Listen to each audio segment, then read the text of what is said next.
Welcome to Progressive Community Media. I'm John Riley, today's host. During the last episode of Progressive Community Media, we discussed the ongoing crisis of governance occurring at non-commercial radio station WBAI, New York. The station, whose programming airs voices challenging those who wield power in society, is part of the nonprofit Pacifica Foundation, which also owns 4 other high-power FM frequency radio signals in the country's top media markets.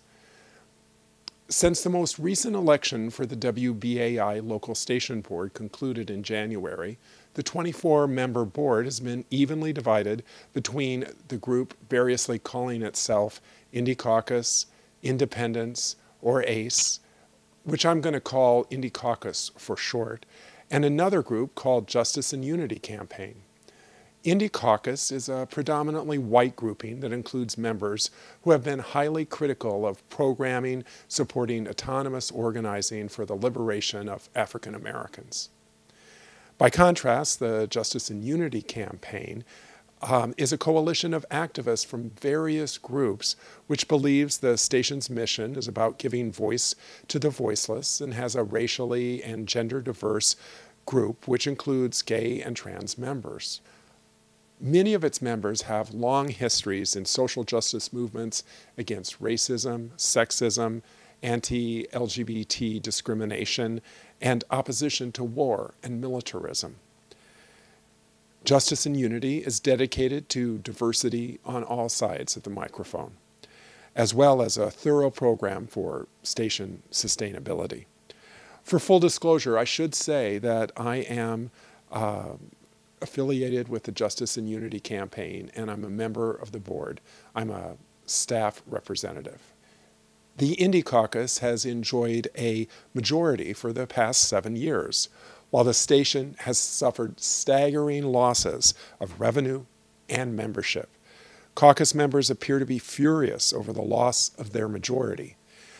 Their response to the loss was to boycott 3 local station board meetings in a row in January and February of 2016. Part of their fury related to the seating of Justice and Unity ally Vajra Kilgour, host of a tenants' rights show, to fill the seat formerly held by arts producer and Indy Caucus supporter Janet Coleman, after she reached her mandatory 6-year term limit on December 23, 2015, but still had a year to go on her term. In cases such as this, the bylaws of Pacifica state that the next runner-up from the last completed election automatically is seated to fill the vacancy.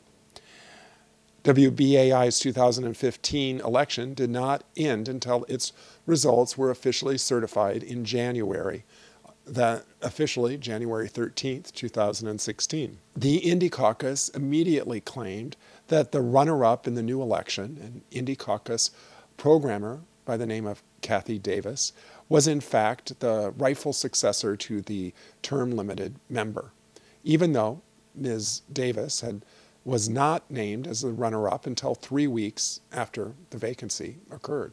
Pacifica is governed by corporate law, and thus its national and local boards are required to follow its bylaws. After Indy Caucus made the false claim about who should be seated, the Pacifica National Board, which is largely elected by 5 local boards at each of the 5 stations, ruled that Ms. Kilgour, not Ms. Davis, is the rightful local seat holder.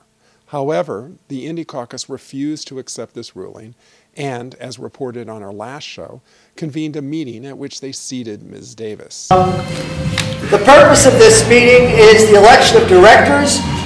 We'll elect 1 staff and 3 listener directors. I'm sure that there's going to be disagreements, and I suspect that some things related to the governance of WBAI are going to be the subject of lawsuits, in which case the outcomes of these lawsuits will determine what happens.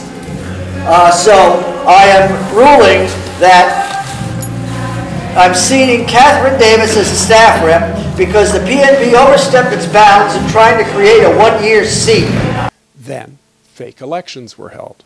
If they want to see it in court, they'll have the ballots. Okay, yes, please put them in here. All right, that means that Robert Young, Alex Steinberg, and Frank Lefevre have been elected as directors. Congratulations. Listener directors. Listener directors. Give ourselves a little. Staff directors. I mean, I'll give you this test. Newly elected board members were not given notice, as the Pacifica bylaws and Corporation for Public Broadcasting, or CPB for short, both require. Pacifica has lost millions of dollars in grants from the CPB, in part because of lapses in following requirements for public notices of its board meetings. The stakes were high because Indy Caucus used that meeting to allegedly elect the station's representatives to the Pacifica National Board. But the National Board wouldn't go along with the sham elections and wouldn't seat the illegally elected National Board members. Infuriated, Steve Brown, an Indy Caucus leader whose term on the National Board had just ended, disrupted the board's publicly webcast telephonic meeting by playing loud music, thus preventing any business from being done. Next, a clip from that disruption. Okay, the next person we have is Brian from KPFA. You want to introduce I would like to yourself, appeal the ruling of the chair. It's KPFA. I would like to appeal the ruling of the chair. This meeting is illegal, stupid. It should not be allowed to continue. So I am going to make noise until this meeting stops, because you people are a bunch If you of want to try to disrupt idiots. the meeting, it's not going to be helpful. I've been on the National Board for a year, and I say I'm ashamed to have served with you. I despise you all, and now I think I shall make some noise. Blah blah blah blah blah blah blah. You even allow BAI former members to sit but not vote. You must be idiots. You are authoritarian imbeciles. I am just ashamed of all of you. And to let this meeting go on, painful. You people think you have disgraced Pacifica in the public's eyes. Financially, you have disgraced reputation. I'm ashamed of you all. I don't think you should be allowed to participate in a meeting that is so illegal and so shameful. Okay, I would like someone to appeal the ruling of the chair, please. Since I cannot be recognized, would someone else be allowed to appeal the ruling of the chair? Thank you. We have some former members who want to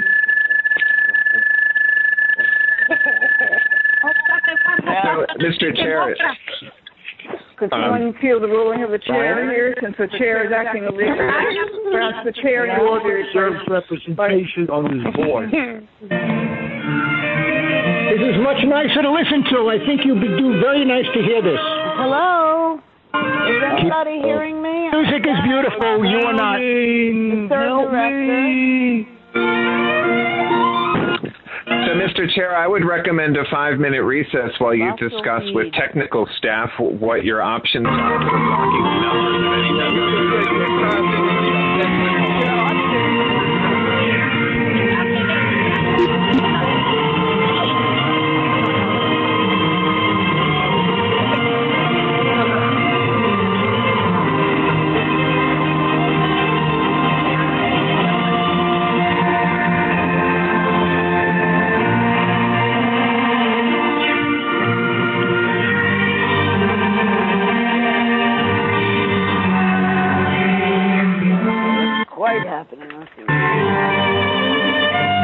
The disruption went on for 15 minutes, after which order was briefly restored. A motion was raised to adjourn the meeting. While the roll call was held, disruptions can be heard in the background. You'll hear a recording of the chair announcing that the vote was about, repeated over and over again, as though someone were recording it and playing it back. However, despite these disruptions, the board voted overwhelmingly to continue the meeting. But then the disruptions started again. You'll hear Steve Brown's voice after the results are in, declaring the meeting to be over and enforcing it with sonic disruption. Did you get my vote? We're voting on adjourning. No. Okay, then I vote no. Jim Brown, no. Adjourning. No. Then I vote no. Steve Brown, no. I have 6 yes, 11 no, 0 abstentions. Chair, do you wish to vote? Chair votes no. Well, now there's a vote against this. No. Okay, you're going to be adjourned anyway. We'll proceed with the agenda. Agenda? The next item we have, we're going to go forward with the motion in terms of setting time for the election. Sorry, we were introducing ourselves, Chair. Well, I don't think that's going to be productive. We're going to go to the next item on the agenda. We got business to conduct. Well, as assistant concertmaster, Point of order. You, the chair, obligates the agenda like on that. the music faculty of her alma mater in California.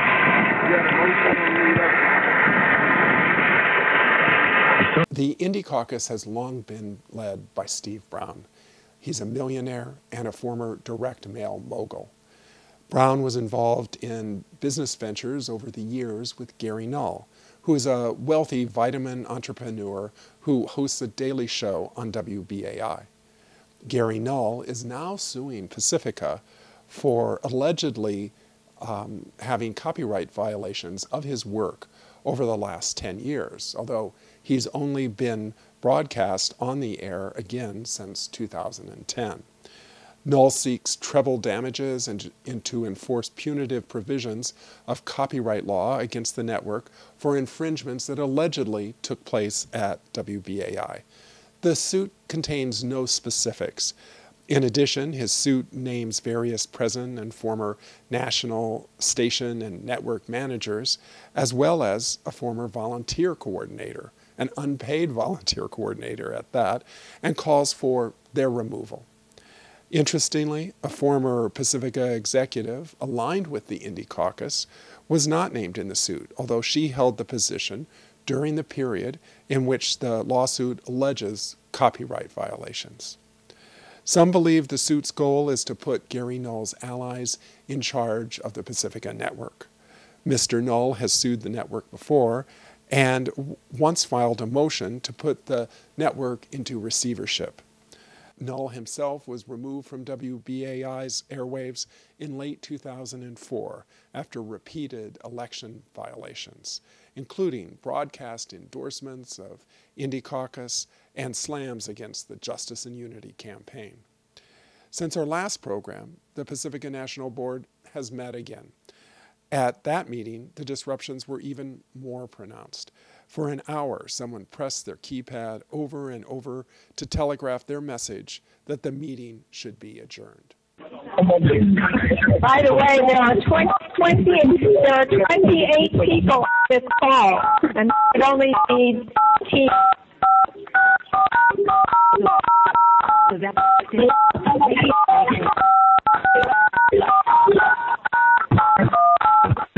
The crisis created by Gary Null and Steve Brown seemed designed to mire the financially struggling network in lawsuits and force capitulation to their whims. At the February 10th WBAI local station board meeting, only Justice and Unity board members showed up. All of the Indy Caucus members stayed away. Because the bylaws require a quorum of 13 to make decisions, the board was again unable to do any business. Board members instead held a speak out where they and the audience members could speak. Here are some of the comments. I'm speaking up now because the seat that's under dispute is actually mine. And I automatically became a board member in late December when Janet Coleman term limited out because the election that was then in progress had not been completed, so I was the next runner-up from the previous election. And the ACE, Indy, whoever they are, Indy Caucus, thank you, don't wish to abide by the bylaws in this instance. And I have some sympathy for that. There are a lot of things about the bylaws I would like to change, but the bylaws are very clear. And as long as they're in place, then we have to abide by them. What I find rather astonishing, because by my being in the seat, the board is split 50-50, right down the middle, which means that in order to get much business done, it means that depending on who is bringing a proposal, at least one person from the other group will have to think that's a good proposal and go along with it in order for it to be passed. And it's astonishing to me that either they have no faith in their fellow members to hew the party line and disagree with absolutely everything we bring, or they have no faith in us to think that they might have a good idea once in a while that we might want to participate in. I'm fairly astounded by the staff members who don't come, because I think that the staff people ought to have a more kind of vivid sense of the importance of getting these things done. I do want to clarify one point, and that is that I don't know that any program directors have been dismissed as a result of a committee evaluation. I think that the dismissal of Bernard White and Tony Riddle was totally irregular and beyond, not according to Hoyle. It was also a violation of procedure, and in my opinion, a huge mistake for which the station has paid dearly ever since. So, I also want to mention that as the person sitting in the disputed seat, I have friends, dear friends, who care very much about me and my mental and physical health and emotional health, who have said, well, you could quit, you don't have to do this, you don't have to hang in there for this, you don't have to put up with this. And that's true, except that I believe that not giving into bullying is important. I think that giving into bullying is also a huge mistake. And what John said about protest, I thought was very interesting, because frequently we find this a lot on the right. The people on the right will try to cast themselves as the heroes of some kind of civil rights thing and say, but I'm just doing what Martin Luther King did. I mean, I'm the Martin Luther King of whatever's going on here. And I think that there's been some attempt to say that the people who have disrupted the PNB meetings were being heroic. I don't think they're being heroic. I think they're being bullies. And I think that what John said about the fact that they are in fact included, they're choosing not to be part. It's kind of like, it's the flip side of the claim that we hear quite frequently when it is pointed out that racism exists, and then the people who point that out are told that they're being divisive. Whereas in fact it's the opposite, where people are not looking to exclude, they're looking to be included. People are not looking to exclude anyone, they're looking to include everyone. When we point out that racism exists, we're saying this is not right. Everybody needs to be included in whatever is going on, and we need to be included on an equal basis. So it is the opposite of divisive. In the same way, their refusal to accept an outcome of bylaws that they designed, because it doesn't give them an absolute majority, because it would mean that they would have to cooperate. That's all it would mean. It would mean that there would have to be some level of cooperation. But apparently, not having absolute control is not bearable. And I don't see how anything can function that way. That is almost the definition of dysfunctionality and destruction.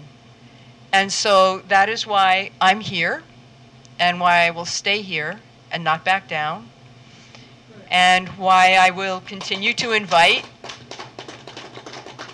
Thank you.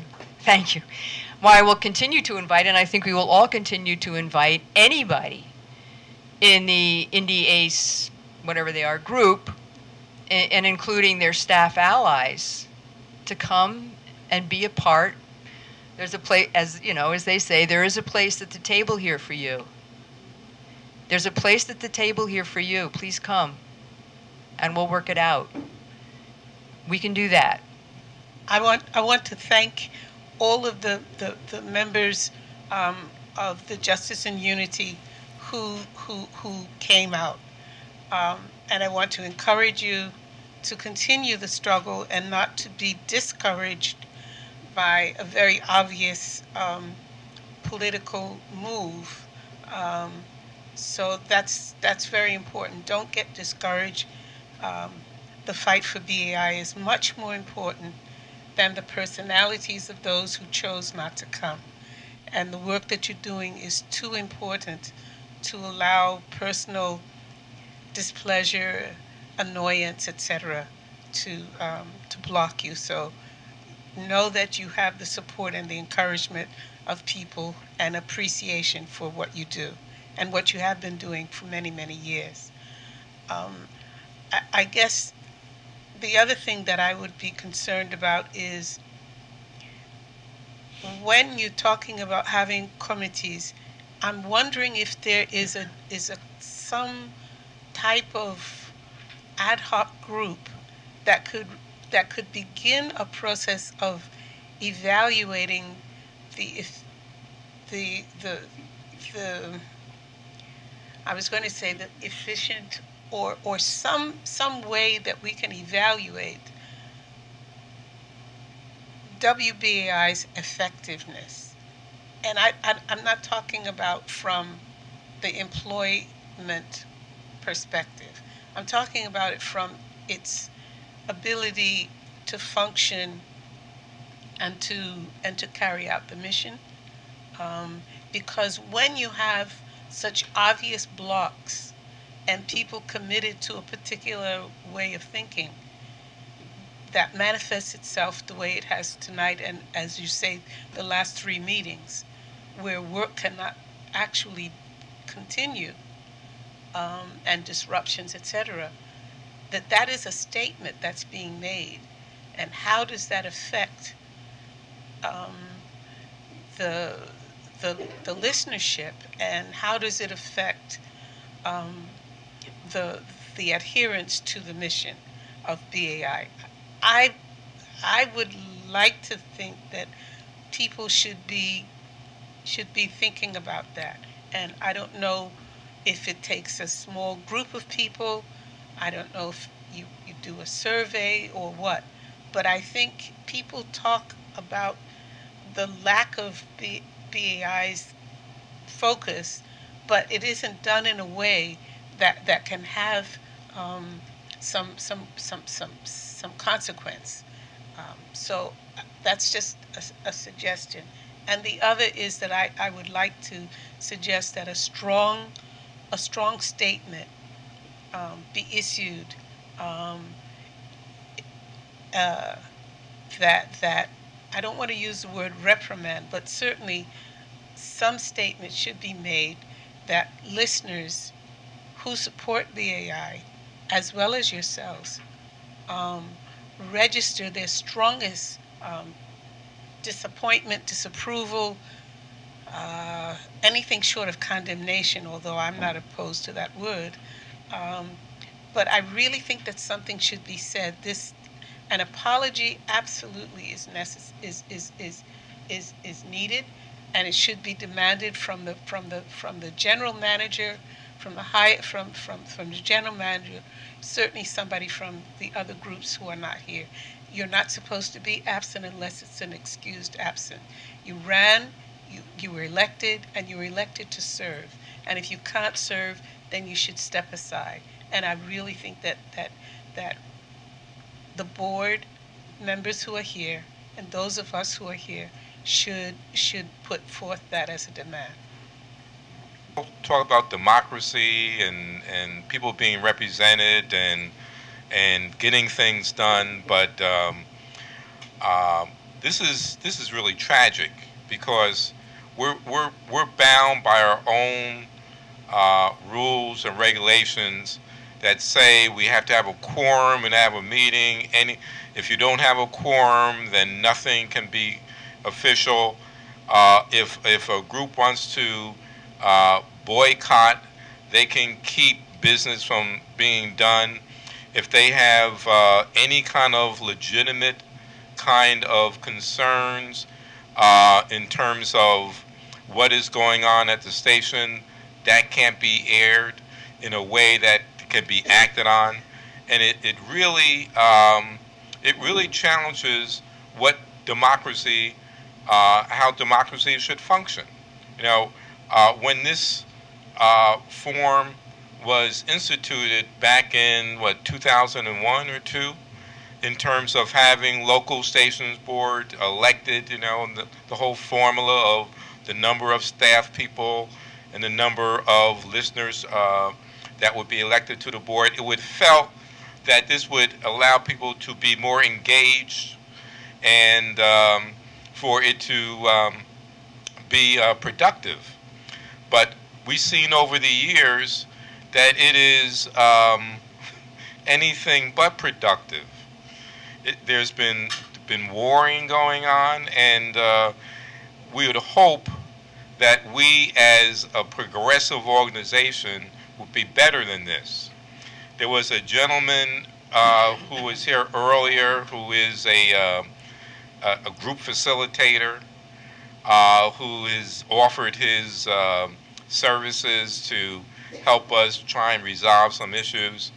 But personally, given the structure and the rules that we have, I don't see any way out of it unless there is some action taken at the national level to authorize a different quorum or some way where we can actually transact business with the people who are here, as long as there's a significant number of the board here. And short of that, these things are going to go on, and we're going to be tied up with an inability to function. And BAI needs to be able to function. We just heard two very important committee reports: an evaluation of the general manager, a search committee for the program director, and there are other things that the LSB functions on. So we are kind of stuck here, and we really need to look and see how we can get unstuck and be fair to those listeners who are the drivers of this radio station, are fairly represented and are fairly served. But right now, we're stuck. Well, first of all, just to back up, have you had any communication from any of the absent members over this? This is the third meeting, is it, that people have been absent? Has there been any communication, request for excuse, anything?